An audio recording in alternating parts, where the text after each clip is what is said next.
अगर आपको पता चले कि हम शाहिद सर आपकी तरफ रुख करना चाहते हैं। आप सुप्रीम कोर्ट में प्रैक्टिस करते हैं, लगातार आप ऐसे केसेस देखते होंगे जिसमें शादी में कोई दिक्कत होती होगी, कोई डिवोर्स के केसेस आते होंगे। हमें जानना चाहते हैं कि यूसीसी को लेकर के लोगों की जो धारणा है कि इससे जो हमारी रिलीजियस डाइवर्सिटी है उस पर असर पड़ेगा, और इस भाषा में भी खूब चर्चा होती है कि ये एक एंटी मुस्लिम कानून है या उनको किसी तरह से उनके हक हकूक छीनने की कोशिश है।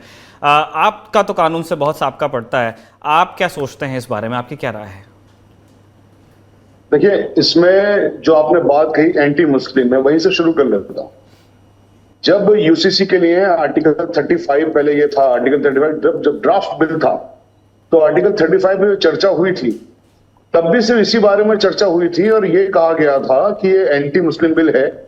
और एंटी मुस्लिम बिल है, ना सिर्फ एंटी मुस्लिम है बल्कि ये कॉन्स्टिट्यूशन के आर्टिकल, जो आज की डेट में आर्टिकल 25 है, ये उसके भी अगेंस्ट है। उन चर्चाओं को जरा आप देखें तो बिल्कुल वही बात है जिस दोराहे पे हम तब खड़े थे, उसी दोराहे पे हम आज खड़े हुए हैं। इसीलिए इसको लागू नहीं किया गया था, इसीलिए ये कहा गया था कि स्टेट इस पर कोशिश करेगा। तो स्टेट की कोशिशें करना यानी कि एक सामंजस्य स्थापित करेगा, लोगों की राय लेगा, लोगों की कंसेंट लेगा। देखिए, थोपना किसी चीज को अलग बात होती है और किसी की कंसेंट लेकर के काम करना अलग बात होती है।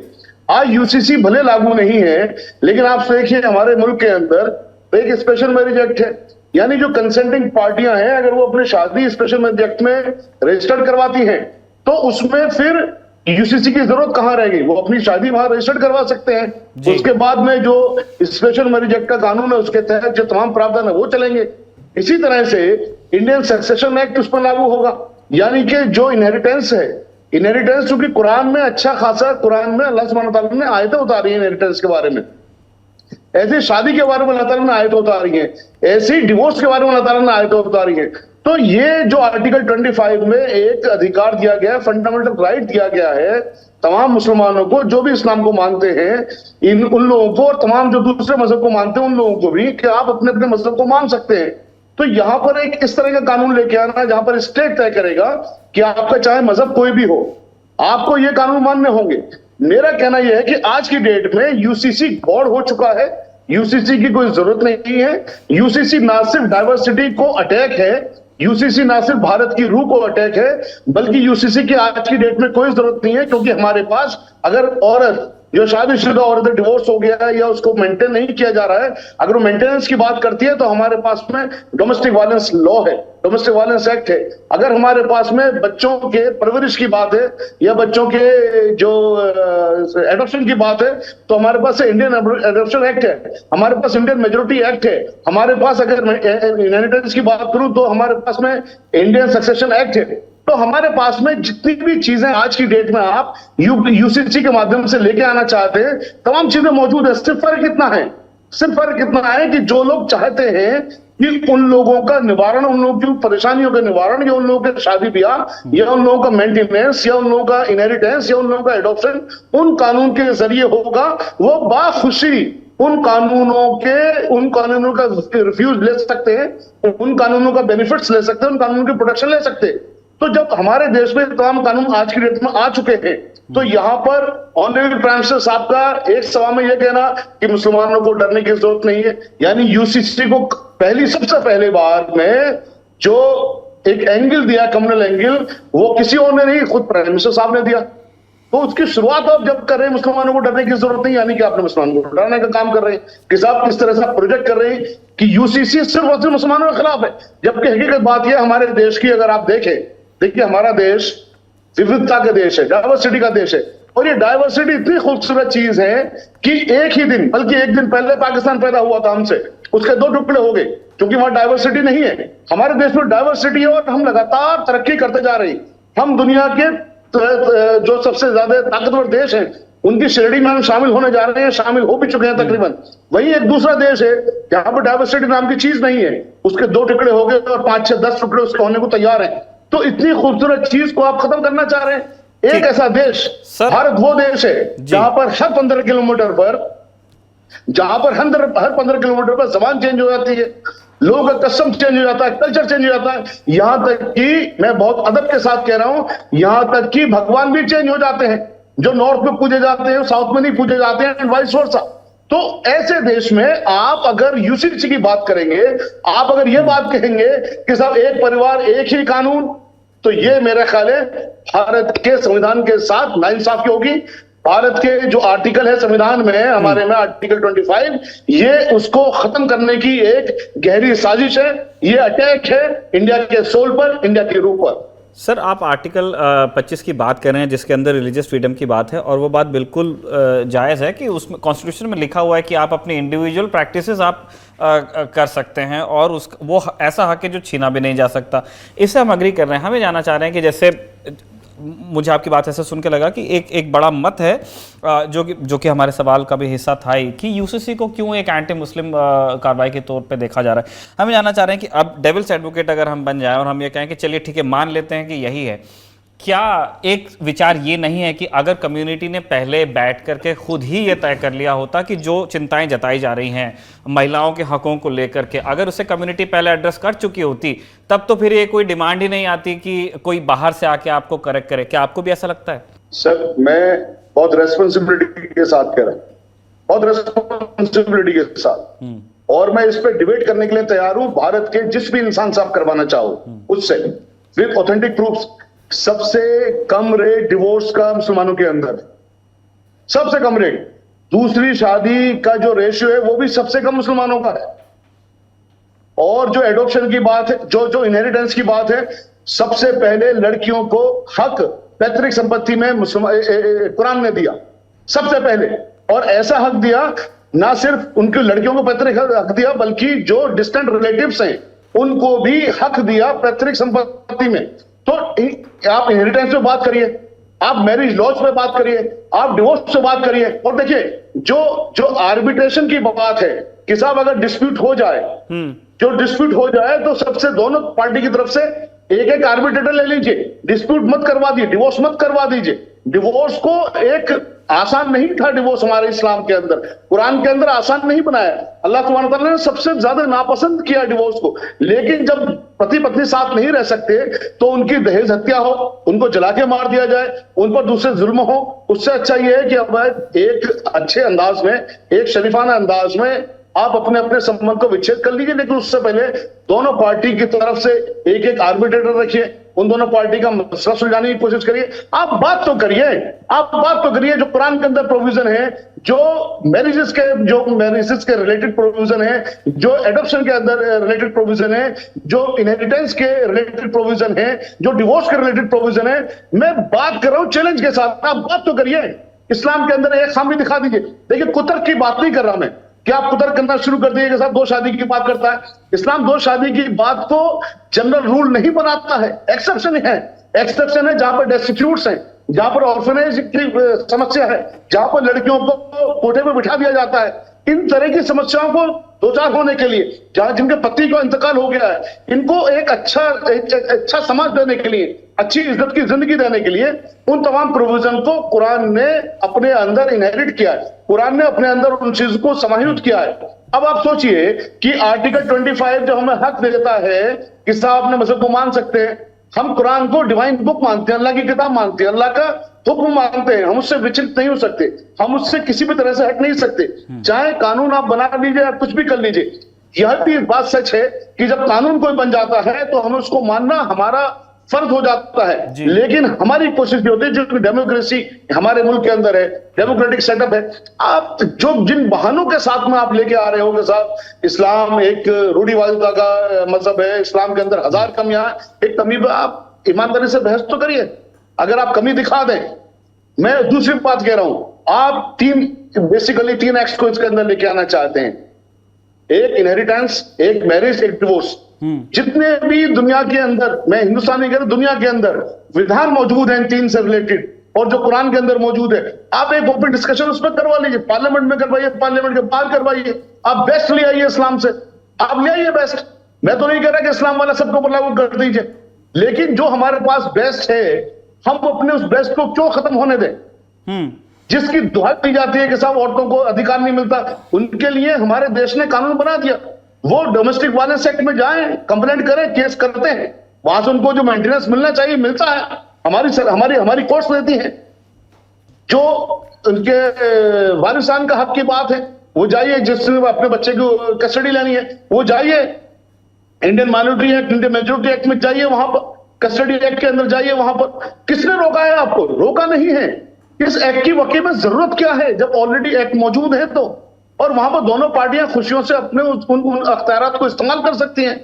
तो एक सिर्फ और सिर्फ क्या रहेगा? पॉलिटिक्स तो रहेगी, एक कम्युनल पॉलिटिक्स तो रहेगी, इसके अलावा और क्या मकसद रहेगा इसको आज के डेट में बात करने का? अभी 3 हफ्ते पहले तो भारत की सरकार पार्लियामेंट के सुप्रीम कोर्ट के अंदर एफिडेविट देती है इसकी जरूरत नहीं है। 3 हफ्ते के अंदर क्या चेंज हो जाता है? सिर्फ एक चेंज होता है कि वो कर्नाटका हार जाते हैं, इसके अलावा कोई चेंज नहीं होता। तो आज आप कर्नाटका हार जाते हैं तो इसका आप खामियाजा पूरे भारत के मुसलमानों से लेंगे, पूरे भारत के मुसलमानों से बदला लेंगे इसका क्या आप? भाई मुसलमानों को भी तो हक है ना इस देश के अंदर रहने का। उनका भी सरकार ये कह रही है सर कि वो, जैसे प्राइम मिनिस्टर ने भी ये कहा कि वो किसी एक धर्म विशेष को टारगेट करके नहीं बना रहे हैं।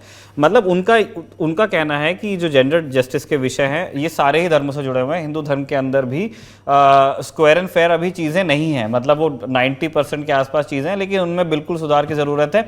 सेम चीज़ जो ट्राइबल हमारे समाज हैं, उनके जो मान्यताएं हैं, उनकी जो परंपराएं हैं, वहां पे भी कुछ ऐसे पॉइंट्स हैं जहां पे ऐसा लगता है कि बिल्कुल जो डिवाइन आप ये कहिए कि जो रूल्स बने हुए हैं वो अपनी जगह पे हैं, लेकिन उनमें कुछ करेक्शन की ज़रूरत है, क्योंकि आप एक सिस्टम का हिस्सा तो हैं, एक सामूहिकता चाहिए। हम ये जानना चाह रहे हैं कि अगर जिन चिंताओं की तरफ आप ध्यान दिला रहे हैं, बेसिक आपका कहना है कि नीयत ठीक नहीं है। मेरा यह कहना है कि अगर इस एतराज़ को अकोमोडेट किया जाए कि बैठ करके बातचीत होगी सारे स्टेक होल्डर से और उनकी रजा से फिर यूसीसी बने, उससे लेकर आप क्या सोचते हैं जिसमें ध्यान रखा जाए सभी की संवेदनाओं का? देखिए, मैंने जैसे अपने ओपनिंग वर्ड्स में मैंने कहा, यूसीसी आज का सब्जेक्ट नहीं है। जब हमारा भारत का संविधान बन रहा था तब भी यूसीसी को लगाने की कोशिश थी। उस वक्त ड्राफ्ट में आर्टिकल 35 के नाम से उस पर डिस्कशन हुआ और उसमें डिस्कशन में वही बातें हैं जो आज भी बातें हैं। मैं उससे आगे की बात कर रहा हूं, जिस जेंडर इक्वलिटी की आप बात कर रहे हो, सो कॉल्ड, मैं इस बात को बहुत रिस्पॉन्सिबिलिटी के साथ कह रहा हूं कि इस्लाम के अंदर जेंडर इक्वलिटी है, बिल्कुल भी इनजस्टिस की बात नहीं है। लेकिन आपकी बात को मैं फर्ज कर लेता हूं, मान लेता हूं जैसा आप कह रहे हैं, तो उन चीजों का इलाज के लिए ऑलरेडी हमारे देश में कानून है। मैं बार बार नाम ले रहा हूं, डोमेस्टिक वायलेंस एक्ट हमारे पास है, इंडियन सक्सेशन एक्ट हमारे पास है, इनहेरिटेंस एक्ट हमारे पास है, हमारे पास में कस्टडी के लॉज हैं जो हमारी पार्लियामेंट ने बनाए हैं, जो इस्लाम ने नहीं बनाए, किसी दूसरे मजहब ने नहीं बनाए। तो जहां पर जिन लोगों को लगता है कि उसकी हमें शरण लेनी चाहिए वो शरण ले सकते हैं, किसने रोका है? अपनी शादियों को स्पेशल मैरिज एक्ट में रजिस्ट्रेशन करवा लीजिए, किसने रोका है? देखिए, एक चीज होती है बाई चॉइस, एक चीज होती है बाई फोर्स। जी, स्टेट ने फोर्स किया था नसबंदी के लिए, आपको याद होगा, जब नसबंदी को फोर्स किया स्टेट ने तो उस सरकार का क्या हाल हुआ? इमरजेंसी तक लगानी पड़ी उन्हें और तमाम चीजें, सब चीजें हुई जो काले इतिहास में, काले पन्नों में लिखी गई है और हमेशा पढ़ी जाएगी। तो स्टेट कोई चीज को फोर्स अगर करता है वो चीज गलत है। स्टेट को माहौल, आप जो बात करें, स्टेट अगर माहौल बनाता है, स्टेट लोगों की कंसेंट लेता है, स्टेट यूसीसी अगर लेके आता है, कहता है कि साहब इसमें दोनों पार्टियां अगर शामिल होती हैं, मैं दोनों यही कह रहा हूं पार्टियां कि इसमें अगर कंसेंट देती हैं। ये एक प्रोसेस, जैसे अभी लॉ कमीशन ने तो सुझाव मांगे, अभी कानून तो बना नहीं है। मैं जानना चाह रहा हूं कि अगर एक ऐसे यूसीसी की कल्पना की जाए जिसमें सभी के एतराज को अकोमोडेट किया जाए, जैसे आप कह रहे हैं कि कम्युनिटी का, ये आपका मत है ना, अगर ऐसे बाकी समूहों ने भी अपनी अपनी चिंताओं को जाहिर किया, अगर इन सबको अकोमोडेट कर लिया जाता है तो क्या इन प्रिंसिपल आपको यूसीसी में कोई खामी नजर आती है? मतलब मैं उस आर्ग्यूमेंट को आपके बिल्कुल समझ गया कि एग्जिस्टिंग लॉज तो हैं, लेकिन अब सरकार का उनकी एक पॉलिटिकल विल है, वो लागू करना चाहते हैं। शायद आप उसको उस तरह से ले लीजिए कि वो जितने अलग अलग कानून हैं उन्हीं को कंपाइल करके फाइल कर रहे हैं अलग से। हम ये जानना चाह रहे हैं कि अगर वो अकोमोडेट करने को तैयार हैं तब आप उसके बारे में क्या सोचते हैं? सर, पॉलिटिकल विल किसी भी तरह से पीपल्स विल के खिलाफ नहीं हो सकती। लोगों ने उनको वोट दिया है इस देश में राज करने के लिए या गवर्नेंस के लिए, तो लोगों के खिलाफ वो राज नहीं कर सकते। वो कंपाइल करके उसी एक्ट को लेके आना चाहते हैं या क्या चीज लेके आना चाहते हैं तो भविष्य की बात है जी। उनकी जो शुरुआत है 3 हफ्ते पहले, अगर आप तमाम उनको देखें 3 हफ्ते पहले, 4 हफ्ते पहले वो पार्लियामेंट इसके सुप्रीम कोर्ट के अंदर एफिडेविट देते हैं इसकी जरूरत नहीं है। 2018 में यही लॉ कमीशन कहता है इसकी जरूरत नहीं है। 3 हफ्ते पहले भारत की सरकार कह रही है इसकी जरूरत नहीं है। तो फिर आज 3 हफ्ते के अंदर ऐसा क्या हो गया इस देश के अंदर कि आप कह रहे हो इसकी जरूरत है? अचानक ही 3 हफ्ते के अंदर तमाम इक्वलिटी में बदल गई। 3 हफ्ते के अंदर जिस चीज की जरूरत नहीं है अचानक ही वो जरूरत आ गई।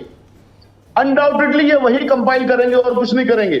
बात मैं कर रहा हूं कि आप लोगों का कब तक पॉलिटिकली बुद्धू बनाएंगे, आप कब तक कम्युनल कार्ड खेलेंगे। मैं ऑनरेबल प्राइम मिनिस्टर साहब की बहुत इज्जत करता हूं, हकीकत बात बता रहा हूं मैं आपको दिल से, लेकिन जब इस तरह की चीजें ऑनरेबल प्राइम मिनिस्टर साहब के मुंह से निकल के आती है तो फिर मुझे भी शक होता है कि नहीं, कहीं ना कुछ गड़बड़ है। अब उनके पीछे ये सब काम कौन करवा रहा है ये तो वो जाने, लेकिन आप हकीकत देखिए इसको कि जिस चीज की जरूरत आप खुद कह रहे हो नहीं है, 3 हफ्ते के अंदर बताइए देश के अंदर ऐसा क्या हो गया कि उसकी जरूरत पड़ गई। तो सिवाय इसके कि आप सिर्फ एक कम्युनल कार्ड खेल रहे हो, सिवाय इसके कि आप लोगों को मोहरी बनाना चाहते हो, सिवाय इसके कि आप जो हकीकत में परेशानियां इस देश की हैं उनसे दो चार नहीं होना चाहते या उनसे आप लोगों को ध्यान भटकाना चाहते हो, इसके अलावा और क्या है? क्योंकि आपने इस तरह का माहौल बना दिया कि मुसलमानों से नफरत के चक्कर में बहुत सारे लोग किसी की बात ही नहीं करते, वो ना प्रोग्रेस की बात करते, ना विकास की बात करते, ना रोजगार की बात करते। तो आपने जब कह दिया यूसीसी लाएंगे, मुसलमानों को डरने की जरूरत नहीं है, तो आपने वो कार्ड खेल दिया, क्या आपसे कोई सवाल ही नहीं पूछे। ठीक है, तो जब जिस चीज की जरूरत नहीं है आप उसे लेके आ रहे हो तो ये अपने आप में एक शक के दायरे में आ जाती है। एक आखिरी हम टिप्पणी छोटी सी आपसे चाहते हैं। हम चाह रहे हैं कि इस सवाल का जवाब वो शाहिद अली दें जो सुप्रीम कोर्ट में प्रैक्टिस करते हैं, जो पूरी तरह से लॉ को उन्होंने अपनी ज़िंदगी समर्पित, उनका पेशा है। हम ये जानना चाहते हैं कि आप अपनी जो भी राय रखते हैं उसके बाद अगर सरकार इसे देख रही हो, नेता नगरी के इस एपिसोड को देख रही है, तो उससे आप क्या कहना चाहते हैं? मैं सरकार से जो आपने कहा कि अपने पेशे को आगे रखते हुए, देखिए मैंने जब से वकालत करी है, मैं आपको हकीकत बता रहा हूं कि मेरे लिए वकालत या जो कानून है, मैं कानून को सर्वोपरि मानता हूं। और जो मजहब वाली बात है, मेरा मजहब भी इस बात को कहता है कि आप जिस देश में रहते हो, जो देश का कानून होता है वो कानून आपको सर्वोपरि रखना है। तो मेरे मजहब का भी हुक्म है। तो मैं अगर इस चीज को ये कहूं साहब मैं नहीं मानता, इसका मतलब अपने मजहब को भी नहीं मान रहा मैं। तो इस देश के कानून को मानना मेरे लिए सर्वोपरि है। हमारे देश में जो कानून है, मैं अगर उनकी बात कर लूं, जो कानून हमारी देश की पार्लियामेंट बनाती है कि साहब औरतों को 3 हफ्ते के अंदर, 3 महीने के अंदर हक मिलेगा, मेंटेनेंस मिलेगा, चाहे वो डिवोर्स के केस में हो दफा 24 के अंदर, या वो डोमेस्टिक वायलेंस एक्ट में हो या दूसरे एक्ट में हो। 3-3 साल से, 5-5 साल से, 7-7 साल से, 10-10 साल से बहसों के लिए केस लगे हुए हैं, उनको मेंटेनेंस नहीं मिलता। सुधार करने की वहां पर जरूरत है। आप बनाइए और कोर्स, आप बनाइए वहां पर जो उसका इंफ्रास्ट्रक्चर उसको तैयार कीजिए। आप कहते हैं पार्लियामेंट में जब एक्ट पास होता है 3 महीने के अंदर इसका निस्तारण होगा, जब 3-3 साल तक नहीं होता, 10 साल तक नहीं होता, तो इससे पता लगता है कि आपने कानून तो बना दिया लेकिन आप उसका क्रियान्वयन नहीं कर पा रहे, आप उसको एग्जीक्यूट नहीं कर पा रहे, लागू नहीं करवा पा रहे। तो अब आप इसका मतलब क्या रहेगा नए नए कानून बनाने का?